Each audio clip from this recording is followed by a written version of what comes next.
नमस्कार दोस्तों। गुजरात से जो सियासी हवाएं दिल्ली तक पहुंच रही हैं या जिस तरीके के कमज़ोर सियासी किलेबंदी हम गुजरात में आप और कांग्रेस की देख रहे हैं, वो ये बताती है कि बीजेपी गुजरात में वापसी कर सकती है। उन्हें 120 से 125 सीटें मिलेगी। जो अभी तक के जो सर्वे हैं उनका संकेत भी इसी तरफ है। तो क्या गुजरात में विकास कोई मुद्दा ही नहीं है? और पुल, जो इतना बड़ा पुल हादसा हुआ है जिसमें 55 बच्चों की मौत हुई थी, उसके दर्द की बेचैनी भी चुनावी सभाओं से गायब है। प्रधानमंत्री नरेंद्र मोदी लगातार कहते रहे हैं कि उन्होंने देश को गुजरात का विकास मॉडल दिया है। तो क्या उनके इस मॉडल के आगे गुजरात का पूरा विपक्ष पस्त है या उसके पास इस मॉडल का कोई जवाब नहीं है?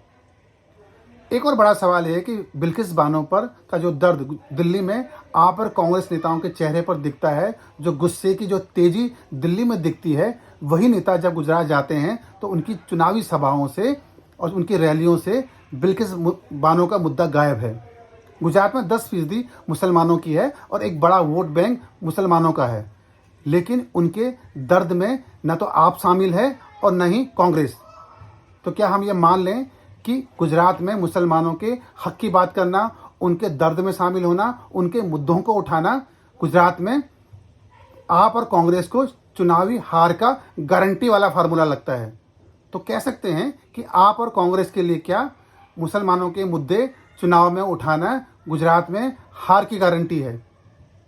एक और बड़ा सवाल है जो हम सीधे तौर पर गुजरात में बीजेपी की जीत के बाद देखते हैं।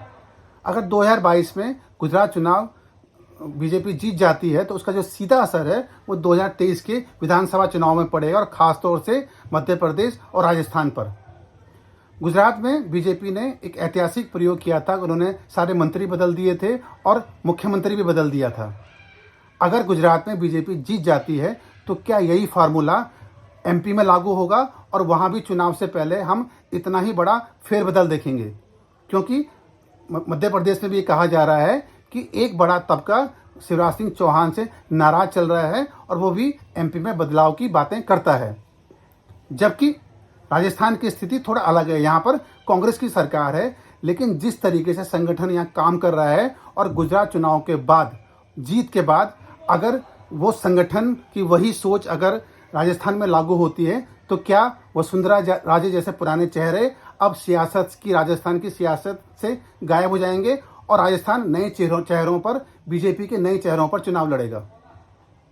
एक और बड़ा सवाल यह है कि जो फॉर्मूला, परिवारवाद का जो फॉर्मूला गुजरात में बीजेपी ने लागू किया था कि वे वहाँ पर उनकी जो संसदीय बोर्ड की जो बैठक हुई थी उसमें कहा था किसी विधायक और किसी सांसद के बेटों और उनके रिश्तेदारों को टिकट नहीं मिलेगा।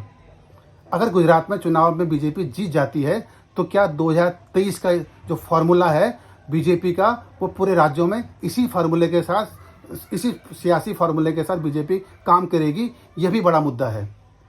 कह सकते हैं कि गुजरात में बीजेपी की जो जीत है वो 2023 के विधानसभा चुनाव के लिए एक बड़े सबक के तौर पर, एक बड़े फार्मूले के तौर पर और एक नई सियासत के तौर पर देखी जाएगी। इंतजार करते हैं कि गुजरात में कमल का फूल किस रंग के साथ और कितनी ताकत के साथ खिलता है।